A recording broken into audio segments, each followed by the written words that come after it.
Assalamualaikum warahmatullahi wabarakatuh. Para UPZ pengumpul yang kami banggakan, pada kesempatan ini, pada siang hari ini, saya insya Allah akan menyampaikan video tutorial tentang penggunaan aplikasi zakat fitrah yang akan dikelola oleh para pengumpul. Aplikasi ini diberikan langsung oleh Bajnas Kabupaten Ciamis dan merupakan inovasi di tahun ini untuk lebih tertibnya dalam pengelolaan administrasi zakat fitrah dan gerakan infak. Rekan-rekan semua, sebelum kita menginjak ke penyampaian tutorial, kita harus tahu dulu dasar untuk pelaksanaan kegiatan kita dalam pengumpulan zakat fitrah. Yang pertama yaitu ada surat edaran dari Ketua Bajnas Kabupaten Ciamis. Nah, ini nomor 067 Bajnas _3/2022. Ini tentang pengelolaan zakat fitrah di tingkat pengumpul UPZ desa atau kelurahan dan UPZ kecamatan. Di sini sampaikan ada dasar hukumnya, kemudian ada tahapan-tahapannya, kemudian disebutkan standarnya, standar pengalokasian zakat fitrah. Nah, ini sudah diputuskan oleh keputusan SK dari Bajnas Kabupaten Ciamis. Dasar yang kedua, ini ada SK pengelolaan zakat fitrah untuk tahun sekarang di Kabupaten Ciamis. Standar harganya yaitu 27.500 atau dengan harga beras 11.000 per kilo. Kemudian pengalokasiannya, nah ini sudah tercantum di SK Ketua Bajnas Kabupaten Ciamis tentang pengelolaan zakat fitrah tahun 1443 Hijriah tahun 2022 Masehi. Selanjutnya ini dasar pelaksanaan tugas di tiap pengumpul juga. Ini ada surat tugasnya. Ini surat tugas dari unit pengumpul zakat di tingkat desa ya. Ini contohnya yang saya adalah Desa Handap Perang. Ini surat tugas semua mulai dari ketua. Ini untuk amilin ya, amilin ada ketua, ada sekretaris, ada bendahara. Dan di kami ditambah dengan operator ya, operator untuk penginputan data di aplikasi. Yang selanjutnya, para amilin di tingkat pengumpul, untuk tahap awal kita coba mulai ya, simulasikan bagaimana teknis pengisian laporan zakat fitrah di tingkat pengumpul ya. Kita coba buka aplikasinya. Nah, ini tampilan menu utamanya ya. Di sini aplikasi pelaporan zakat fitrah Bajnas Badan Amil Zakat Kabupaten Ciamis. Di sini ada 3 menu. Yang pertama menu pengaturan, yang kedua menu input data penghimpunan, kemudian ada laporan-laporan. Tahapan yang pertama yang harus diisi oleh para operator ataupun pengurus atau amilin di tingkat pengumpul. Yang pertama di menu ini ya, yang warna hijau semuanya ya, yang bisa diklik tombolnya yaitu yang warna hijau. Yang pertama kita isi dulu di menu pengaturan. Di sini disajikan beberapa data yang harus diisi, ada data DKM atau RT RW-nya dan lain sebagainya. Kita contohkan ya. Di sini contohnya DKM Arusdu. Dusunnya Dusun Handap Perang contohnya. Dusun Handap Perang, kelurahannya juga sama, desanya Kecamatan Cijengjing. Untuk RT RW-nya silahkan diisi sesuai tempat pengumpulannya itu di RT berapa, di RW berapa. Contohnya di sini RT 32, RW-nya 13. Untuk jumlah kakak, nah ini untuk jumlah kakak diisi dengan sesuai jumlah kakak yang ada di wilayah RT ataupun RW yang ada di sana. Contohnya di sini jumlah kakaknya ada 30 kakak contohnya. Ada 30 kakak. Kemudian jumlah jiwanya ada contohnya ada 100 orang. Kemudian ini nomor HP pengumpul, silakan diisi saja nanti untuk nomor HP pengumpul. Untuk selanjutnya kita isi surat tugas ya, surat tugas yang dikeluarkan dari UPJ Desa. Contohnya di sini nomor suratnya 001 UPJ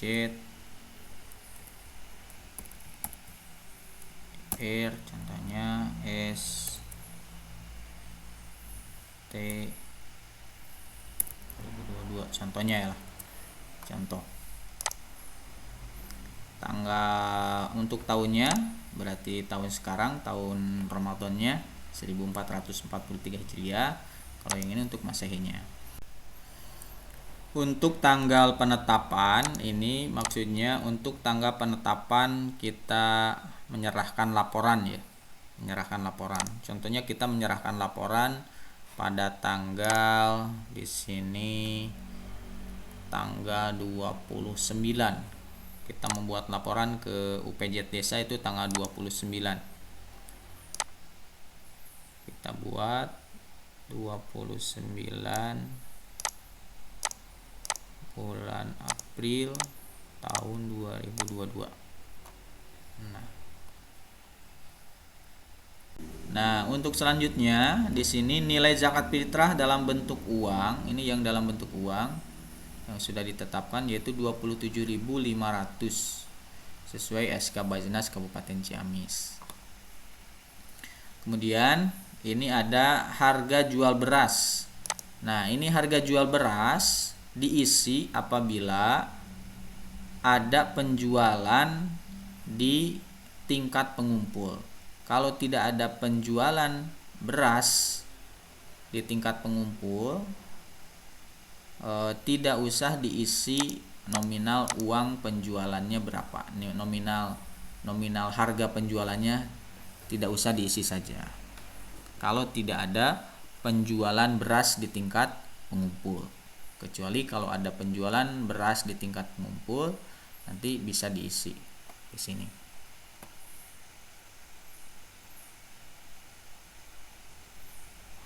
Yang selanjutnya di sini ada penyetingan untuk bentuk pendistribusian. Nah, bentuk pendistribusian atau penyampaian dari zakat fitrah ya, dari zakat fitrah. Yang pertama ini untuk penyaluran zakat fitrah untuk fakir miskin. Untuk fakir miskin. Ini kodenya di sini ada B, ada BU, ada U ya. Untuk B itu apa? Untuk B berarti beras. Kalau BU itu beras dan uang. Kalau U uang saja, berarti bentuknya dengan bentuk uang. Contohnya dalam penyaluran zakat fitrah ke fakir miskin, contohnya di sini kita setting karena kita menyampaikan ke fakir miskinnya dalam dua bentuk, yaitu dengan beras berikut uang, maka kita isi dengan kode BU. Kalau kita penyampaian zakat fitrah untuk asnaf fakir miskin hanya dengan beras saja, kita berarti menggunakan kodenya B. Nah, tadi kode BU saja ya, kode BU contohnya karena penyampaian ke fakir miskinnya dalam bentuk beras dan juga uang. Yang selanjutnya penyaluran zakat fitrah untuk amilin. Nah, untuk amilin. Nah, ini silakan nanti disesuaikan di tempat pengumpul masing-masing apakah sama dengan yang fakir miskin, yang lain juga bentuknya dengan beras atau uang. Untuk sabilillah juga sama, tinggal ditentukan apakah penyampaian untuk sabilillah itu hanya bentuk beras ataukah ada kombinasi beras dengan uang. Nah, nanti disesuaikan kodenya, ada B, ada BU, ada U di sini ya. Kemudian yang selanjutnya setor ke UPJ desa dan kecamatan. Nah, ini contohnya di pengumpul akan melaporkan atau menyampaikan setoran ke UPJ desa itu dalam bentuk uang. Contohnya berarti pakai kode U. Kalau sama dengan beras dan juga uang, tinggal diketik kodenya juga, ketik B sama U, BU. Samakan. Nah, yang selanjutnya pertukaran beras dengan uang yang disetor ke desa. Contohnya ada ditukar yang beras dengan uang yang disetorkan ke desa dari bagian asnaf yang ada di pengumpul, ditukarkan. Berarti diisi dengan ya. Kalau tidak ada pertukaran, diisi tidak. Kalau tidak ada pertukaran. Jadi nanti dasar untuk penyampaian ke asnaf-asnaf yang ada di daerah pengumpul masing-masing, nah, nanti ditentukan di sini. Nanti penghitungannya sesuai yang tertera di aplikasi. Yang selanjutnya kepanitiaan. Kepanitiaan di sini yang pertama kepala kewilayahan atau kepala dusun. Yang ini Saiful Uyun ya. Kemudian ketuanya Aib. Nah, ini dicantumkan sesuai SK ya, bukan SK, sesuai surat tugas.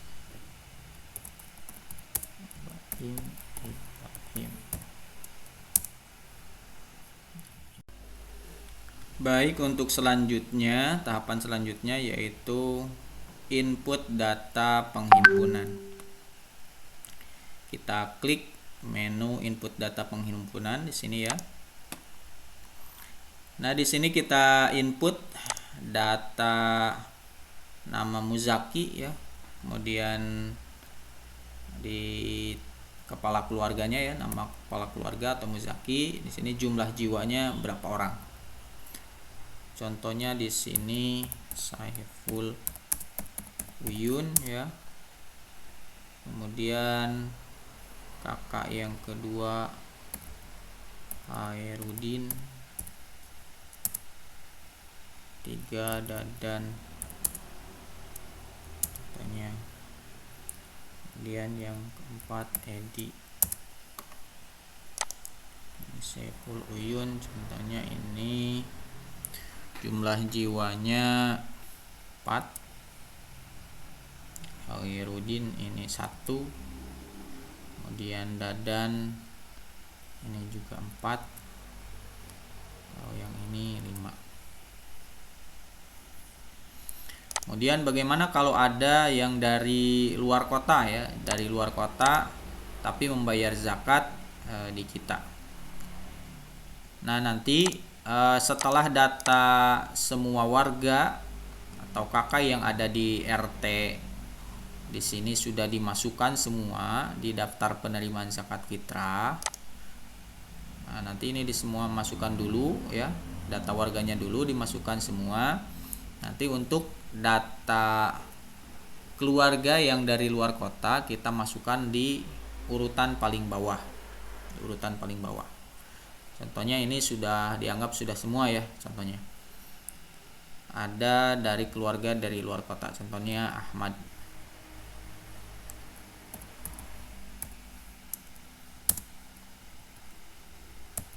Jumlah jiwanya beliau 6. Nah, contohnya kalau sudah semua terdata semua terdata di aplikasi kepala keluarga dan jumlah jiwanya. Ini data muzakinya sudah ada. Kemudian pada waktu pelaksanaan nanti kita rekap di sini ya, input di sini. Bisa langsung di aplikasi diinputkan ataupun di data dulu dipakai data manual dalam waktu pada waktu penerimaan bisa. Nanti untuk penginputannya berdasarkan dari data yang diisi manual. Contohnya pada waktu pembayaran, pada waktu pelaksanaan, keluarga Bapak Saiful Uyun datang ke pengumpul dengan membayarkan zakat fitrah dengan menggunakan beras semuanya ya, 4 contohnya. Maka di kolom beras ini langsung akan terisi otomatis 10 kilo untuk 4 orang yang membayar zakat fitrah. Kemudian di kolom yang infak Ramadannya juga ini otomatis 4 ya, langsung 4. Karena secara default ini langsung otomatis dari penginputan di awal di sini. 4. Berarti beliau membayar 10.000 untuk infak Ramadannya. Kemudian yang kedua, Bapak Hairudin membayar zakat fitrahnya beliau dengan uang. Tinggal diisikan di sini saja angka 1, tidak usah diisikan nominal uangnya, tinggal diisikan jumlah jiwanya saja 1. Nah di sini langsung di kolom berasnya 0 karena beliau membayar dengan uang 27.500. Kemudian beliau membayar secara default ini beliau membayar 2.500. Cuman beliau pada waktu menyerahkan zakat fitrah, beliau memberikan infak Ramadannya tidak 2.500, beliau memberikannya 50.000. Bagaimana penginputannya? Tinggal langsung saja diinput di bagian nominal RP di sini 50.000 rupiah. Nah, untuk 1 orang. Ini sudah terisi. Kemudian selanjutnya datang lagi keluarga Bapak Dadan. Nah ini Pak Dadan membayar ada yang pakai beras, ada yang pakai uang. Contohnya ada 2 yang pakai beras, ada 2 yang pakai uang. Nah, maka di kolom beras akan terisi 5, yang di uang tunai yang menggunakan uang 55.000. Kemudian bayar infaknya secara default langsung 10.000. Contohnya di sini keluarga Bapak Dadan yang ingin memberikan infaknya tidak 10.000 tapi bayarnya 5.000. Berarti untuk 5.000 hanya 2 orang. Tinggal diketik saja di sini 2. Berarti ininya 5.000 walaupun jumlah yang bayar zakat fitrahnya 4 orang dan untuk infaknya memberikan hanya untuk 2 orang saja. Bisa di input langsung di sini jumlah orangnya. Nanti otomatis di sini membayar 5.000. Selanjutnya datang lagi keluarga Bapak Edi. Nah, di sini keluarga Bapak Edi ada keluarganya yang membayar di luar pengumpul karena contohnya anaknya ada di luar kota. Beliau membayar 2 memakai beras, kemudian 2 memakai uang, dan 1 orang lagi anggota keluarganya ini membayarnya di luar atau membayar di laz yang lain. Nah, dimasukkan di sini di kolom lainnya. Maka yang terdata di pengumpul hanya ada 4 orang ya. Hanya ada 4 orang.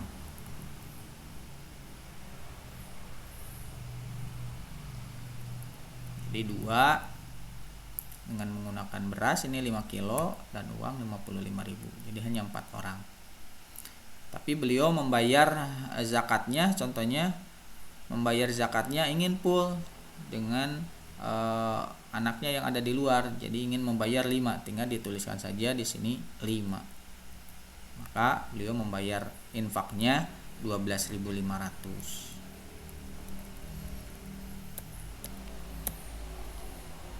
Nah, untuk yang dari luar kota, contohnya di sini yang luar kota, beliau bayarnya pakai uang semuanya. Nah, tinggal masukkan saja. Sini. Infaknya berarti 15.000. Kemudian bagaimana kalau nanti data jumlah kakak dengan jumlah jiwa yang ada di menu pengaturan itu berbeda, jadi melebihi data yang ada? Tidak apa-apa, itu tidak akan berpengaruh pada penerimaan ya, tidak akan berpengaruh pada penerimaan, tidak akan berpengaruh persentase, walaupun lebih dari 100%, itu tidak apa-apa. Nanti kalau sudah terinput di sini data penerimaan zakat fitrah dan infak, ini akan otomatis langsung ngelink ke pembagian tiap asnaf. Nanti yaitu adanya di bagian menu laporan. Nah, mari kita buka di menu laporan ya, di menu laporan. Nah, di sini menu laporan ada 7 POM ya, ada 7 POM ditambah BA penjualan. Ini BA penjualan, maksudnya BA penjualan adalah berita acara penjualan beras di tingkat pengumpul ya.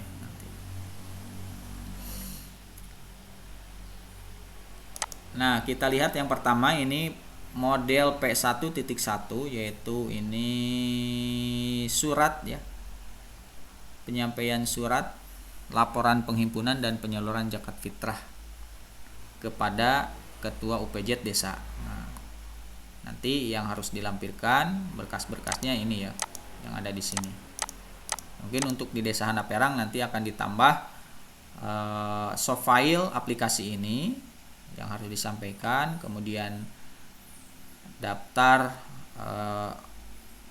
penghimpunan gerakan infak untuk gedung dakwah Kecamatan Cijengjing. Nah, itu tambahnya ada 2 kalau nggak salah ya, ada 2. Jadi nanti ada beberapa berkas yang harus ditambahkan, yang harus disampaikan ke UPJ Desa Hanaperang. Yang paling utama ini daftar penghimpunan zakat fitrah, ini ada di POM 1.2 di sini ya, nanti bisa kita lihat.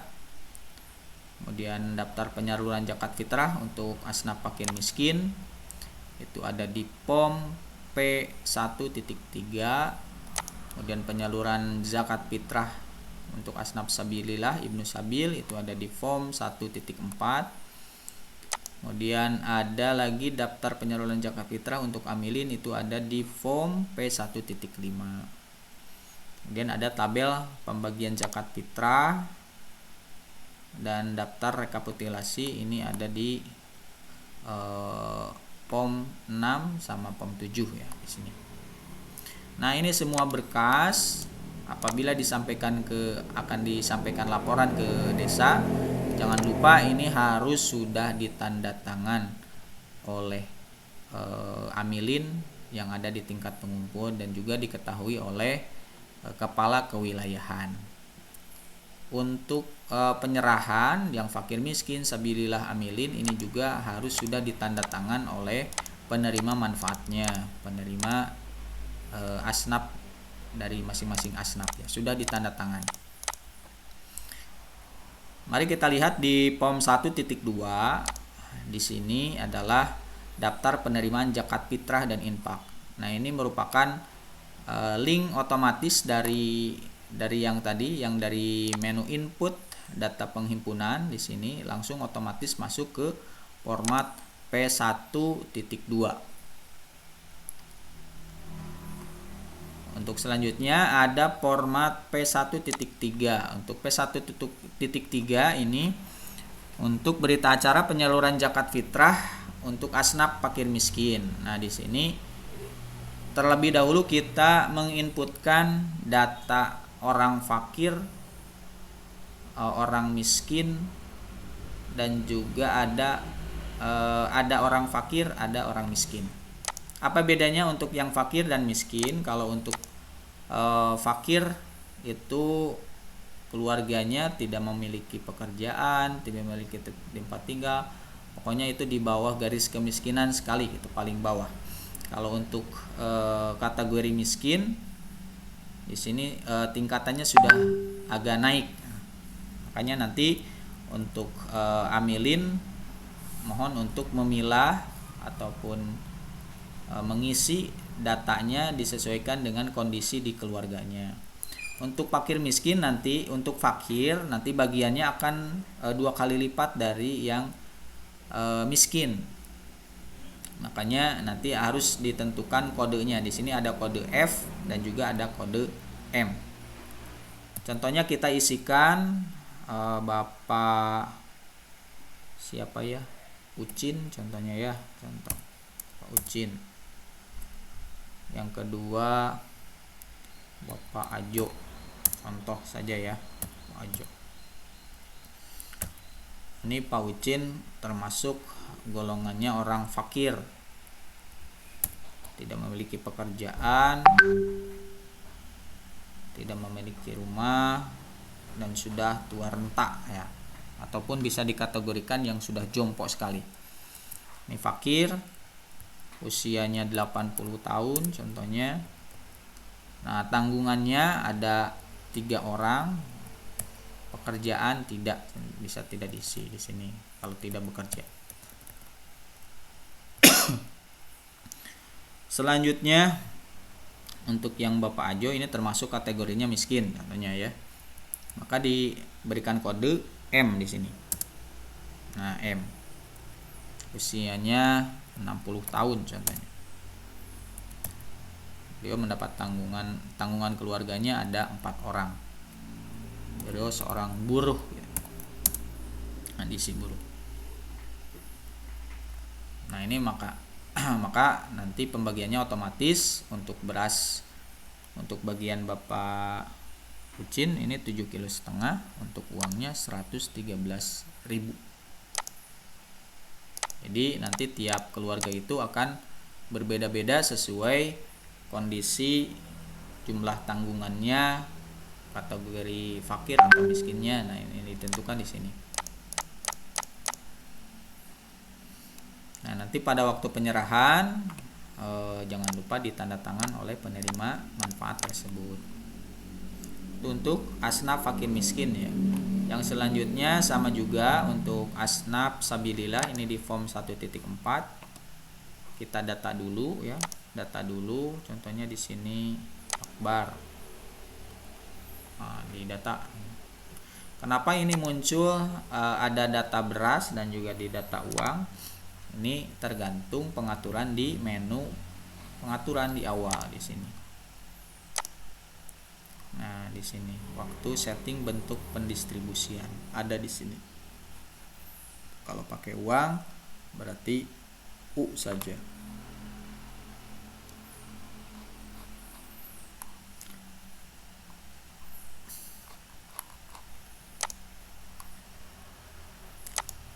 Laporan di bagian form 1.4 ya, ini sama. Jadi tinggal kita ketikkan data yang termasuk asnaf sabilillah dan ibnu sabil.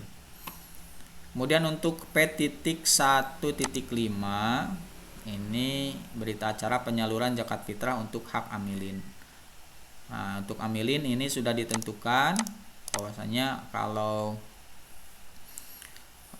jumlah kakak di wilayah pengumpul itu kurang dari 500 kakak, berarti untuk amilinnya cukup 3 orang. Kalau lebih dari 500 kakak, berarti untuk jumlah amilinnya itu sebanyak 5 orang. Karena rata-rata di desa kami itu di desa Handaperang kurang dari 500 kakak di tiap pengumpul, maka untuk amilinya masing-masing pengumpul itu 3 orang. Ada ketua, sekretaris, bendahara. Dan untuk operator itu dimasukkan ke asnaf sabilillah saja ya bisa. Ini dimasukkan ke asnaf sabilillah. Untuk berita acara selanjutnya untuk P1.6 ini tabel pembagian zakat fitrah, ini langsung otomatis nanti ya akan terhitung sendiri. Kemudian ada P1.7. P1.7. Nah, di sini rekapitulasi penerimaan zakat fitrah. Kemudian BA penjualan. Nah, BA penjualan beras zakat fitrah. Jika di pengumpul terdapat penjualan zakat fitrah, nanti dibuat berita acaranya.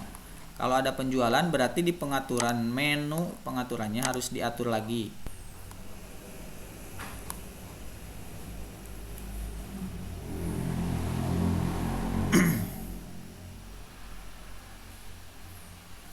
Kalau ada penjualan di tingkat pengumpul nanti harga jualnya berapa nanti diinputkan di sini.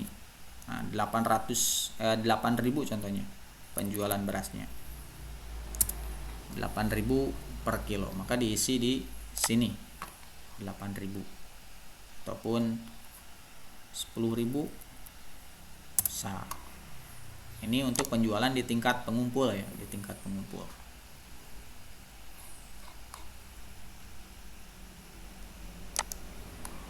Nanti ada berita acaranya di laporan-laporan di sini.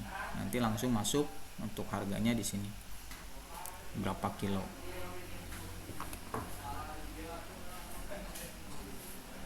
Nah, untuk penghitungannya nanti ada di tabel di sini. Bisa dilihat. Jadi yang 20 kilo nanti dijual.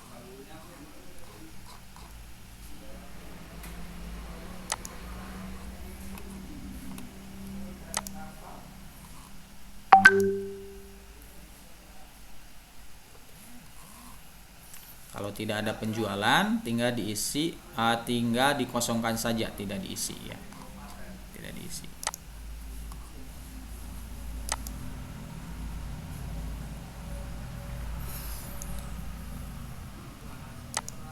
Ya, untuk selanjutnya, untuk persentase pembagian yang gerakan infak untuk di pengumpul berapa persen, untuk ke UPJ desa berapa persen, kecamatan berapa persen, untuk Bajenas berapa persen yang gerakan infak dari Bajenas. Karena di sini tidak ditampilkan ya rekapitulasi pembagian per tingkatannya, nanti oleh para amilin dan pengumpul bisa dilihat di sini perolehan untuk gerakan infak. Di sini di bawah totalnya contohnya mendapatkan 92.500. Nah, nanti untuk persentasenya ya, untuk persentasenya 20% itu di tingkat pengumpul. Kemudian 20% untuk UPJ desa dikelola oleh UPJ desa, kemudian 20% dikelola oleh UPJ kecamatan. Kemudian yang terakhir 40% itu dikelola oleh Bajnas Kabupaten Ciamis. Cara penghitungannya mungkin gampang ya, persentase. Nanti bisa dibuat 20% ya, 20%, 20% dan 40%. Ini 20% untuk pengumpul. Ini UPJ desa. Ini UPJ kecamatan dan ini Bajnasnya.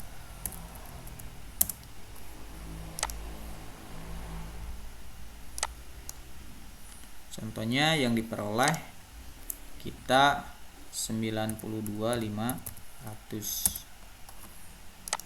Mari kita hitung, berarti 20% dari 92.500 itu berapa ya? Sama dengan, arahkan ke sini, kasih persen, kemudian kali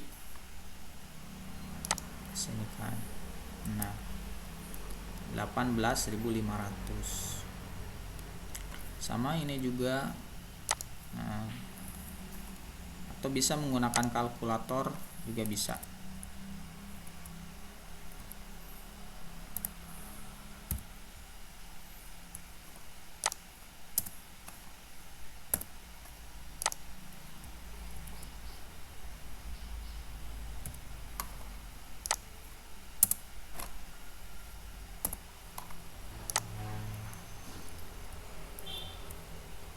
Nanti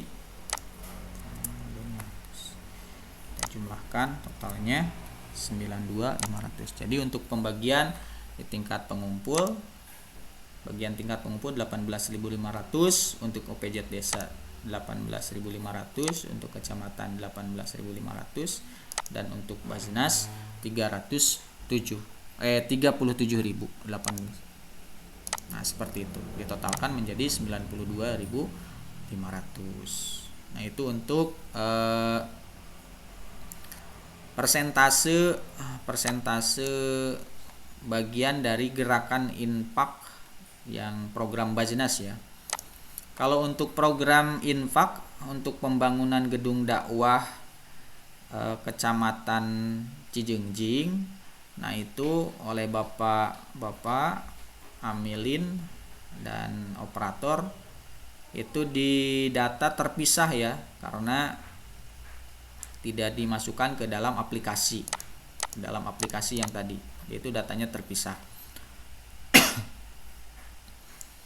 Jadi di pembukuannya terpisah.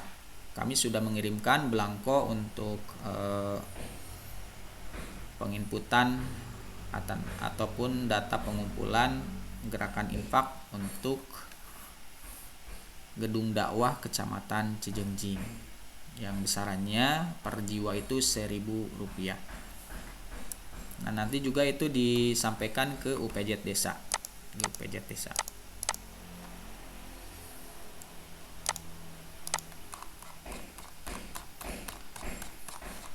Ya, itulah mungkin gambaran simulasi mengenai aplikasi pelaporan zakat fitrah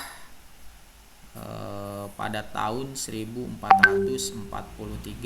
Hijriah. Mudah-mudahan kita selalu diberi kelancaran, diberikan kesehatan oleh Allah Subhanahu wa taala.